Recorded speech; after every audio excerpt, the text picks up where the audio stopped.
Ben Carson, please come out on the stage. He's standing there as well. Dr. Carson. That's what Washington, D.C. does. The drive-by shot at the beginning with incorrect and incomplete information, and then the memorized 25-second speech that is exactly what he's advised and saying.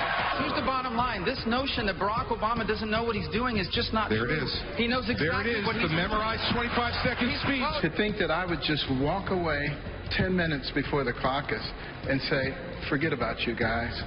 I mean, who would do something like that? Ben is a good and honorable man. When this transpired, I apologized to him then, and I do so now. Ben, I'm sorry. How tough is it to take times property from an elderly woman? Let me talk. Quiet. How tough is it? A lot of times. Shush. Shush. No quiet. No talking. And well, here was the moment that started it all off last night. ABC probably had some big problems. It was hard for them to hear, so Dr. Ben Carson couldn't come out on stage.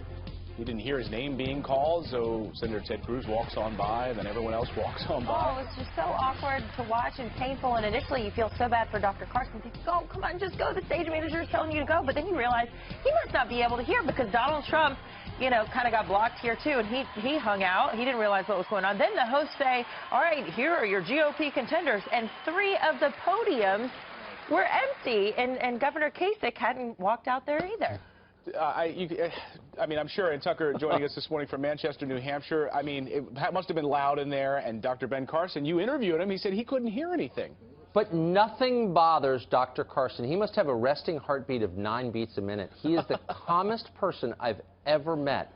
It's really, very unusual. I've never met a candidate like that. Yeah, it looked completely awkward, but he seemed totally unbothered by it. You know, Chris Christie may not have a resting heartbeat of 9 beats per minute, especially after last night's debate. Probably not someone you want to get into an altercation with, Chris Christie. Whether you support him or not someone to tangle with. Yeah, well, this round of firing is what everybody's going to be talking about this morning, the sparring between Governor Chris Christie and Senator Marco Rubio. Watch. Simply does not have the experience to be president of the United States and make these decisions. I think the experience is not just what you did, but how it worked out. Under Chris Christie's governorship of New Jersey, they've been downgraded 9 times in their credit rating. That's what Washington, D.C. does. The drive-by shot at the beginning with incorrect and incomplete information, and then the memorized 25-second speech. Chris, your state got hit by a massive snowstorm 2 weeks ago. You didn't even want to go back. They had to shame you into going back. This notion that Barack Obama doesn't know what he's doing is just not true. There it is. He knows exactly what he's doing. The memorized 25-second speech. Well, that's the thing everyone's talking about this morning is that memorized 20-second speech, as Governor Christie said. So let's put this in context. Let's play Marco Rubio repeating the same line over and over and over again last night. Watch. Let's dispel once and for all with this fiction that Barack Obama doesn't know what he's doing. He knows exactly what he's doing. This notion that Barack Obama doesn't know what he's doing is just not true. There it is. Let's dispel with this fiction that Barack Obama doesn't know what he's doing. He knows exactly what he's doing. He is trying to change this country. He wants America to become more like the rest of the world. Anyone who believes that Barack Obama isn't doing what he's doing on purpose doesn't understand what we're dealing with here. And Tucker, it even inspired a Twitter account called @RubioGlitch, and it just kind of repeated what he said every time that he said it. You know, we'll see if this actually hurts Senator Rubio, but here's the context. So the donor class in New York, the intellectual class in Washington of the Republican Party despises Donald Trump. They really don't like Ted Cruz, so they're looking for someone to get behind. It looked like coming out of Iowa that was going to be Marco Rubio. Here's why this attack could resonate. Republicans have spent 8 years going after President Obama for being glib but shallow. He's got no experience. He never did anything. He was a community organizer. He's great with the teleprompter. That's basically the same attack you saw Christie level at Rubio last night. Sure, you're articulate. Sure, you're handsome. Sure, you're a nice guy, but you haven't actually done anything. Now, I don't know, again, if that's going to stick, but if there was a potentially weak spot you would go after Senator Rubio on, it's that. Nobody has done it until last night.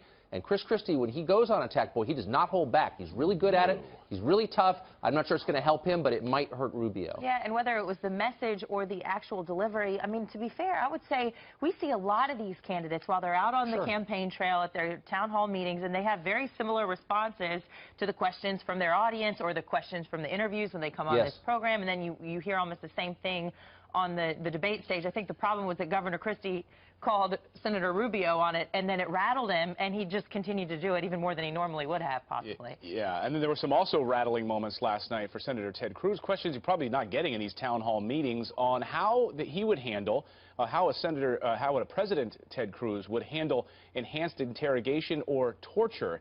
And he kind of stumbled. At the very beginning, and then Donald Trump seemed like he had a pretty solid answer on it. Watch the two of them back to back. If elected president, would you bring it back? I would not bring it back in any sort of widespread use. And indeed, I joined with Senator McCain in legislation that would prohibit line officers from employing it. The medieval times. I mean, we studied medieval times. Not since medieval times have people seen what's going on. I would bring back waterboarding, and I'd bring back a hell of a lot worse than waterboarding. A hell of a lot worse than waterboarding. It was really a fascinating moment. You know, the press treats Cruz like he's this far-out, right-wing reactionary wacko, and yet he's a constitutionalist, and he's a lawyer, and he's a scholar, and he gave a pretty thoughtful answer, actually. He wants to restrain the government's ability to use enhanced interrogation techniques. I'm not sure it worked that well on stage, but it's not really what a lot of people would expect from a guy who's endorsed carpet bombing. I mean, it was much more nuanced. Trump, on the other hand, you thought, you know, waterboarding was tough? I'm going medieval on those guys. He's basically making the pitch he does in every question, which is, I'm on America's side. I'm for America. It doesn't matter what it takes. We're going to prevail. I think it's probably more effective in a debate, but it did say something kind of unexpected about Ted Cruz. I'm sure it'll be missed in all the barking about the debate last night, but I thought it was really revealing. Yeah, the Iron Maiden. I don't know if that's one of the things he's planning on bringing back. The tough-talking billionaire businessman is going to be on the program at 8:30 Eastern Time this morning, so make sure you stay tuned for that. All right, Tucker is up there in Manchester, New Hampshire. Great seeing you. Go get warm. He's out. Oh, it's freezing. Enjoy the snow. Yeah, it's so picturesque. Go get your decaf this morning, Tucker. We'll see you in a few moments. But first, Donald Trump, he once again got into it with Jeb Bush. You got it. Rich Edson is live in Manchester with even more of the night's biggest highlights. Good morning, Rich. Good morning, Clayton and Anna. And, you know, they really got into it over what is usually a local issue. That is one of eminent domain, and that really allows the government to take over private property by compensating the owner, but it's for public use, as it's stated.